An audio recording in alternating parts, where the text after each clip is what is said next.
मध्ये उतरलो त्यावेळेस बाबा आत्राम मला म्हणाले, आम्हाला वाटत नव्हतं, पाऊस होता, ढग होते, आता हेलिकॉप्टर कसं यायचं आणि मग कसं उतरणार, त्याच्यामुळे आम्ही सगळेजण चिंतेत होतो आणि कदाचित कार्यक्रम आता कॅन्सल होईल आणि आम्हालाच इथं भूमिपूजन करावं लागेल का काय, अशा प्रकारची शंका त्यांना आली. येताना हेलिकॉप्टरमधनं सुरुवातीला नागपूरला बरं वाटलं, परंतु नंतर जे ढगात हेलिकॉप्टर शिरलं, इकडं बघतोय ढग, तिकडं बघतोय ढग, आणि आमचे देवेंद्र फडणवीस निवांत गप्पा मारत बसले.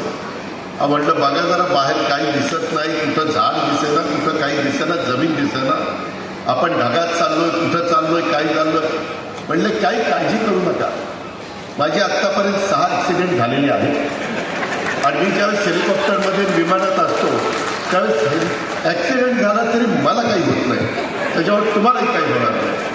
अरे बाबा म्हणलं आता एक काय सांगतोय, एक तर पोटात गोळा आलाय, आज आषाढी एकादशी, सारखं पांडुरंगा पांडुरंगा पांडुरंगा नाव घेत होतो मला, आणि ह्या महाराजांचं आम्हाला उपदेश चाललेले होते, काही काळजी करू नका. आणि खरोखरीच येईपर्यंत इतके निवांत होते ते म्हणजे मला ह्याचा अनुभव आहे. माझे अनेक ॲक्सिडेंट झालेले आहेत, परंतु माझ्या कुठं नखाला देखील धक्का लागला नाही. अशा पद्धतीनं बापदादाच्या पुण्याईमुळं इथपर्यंत महाराज पोचलेले आहेत, त्यांची पुण्याई निश्चितपणे उपयोगी पडलेली आहे. परंतु मित्रांनो, एकंदरीत खरोखरीच जरा सगळे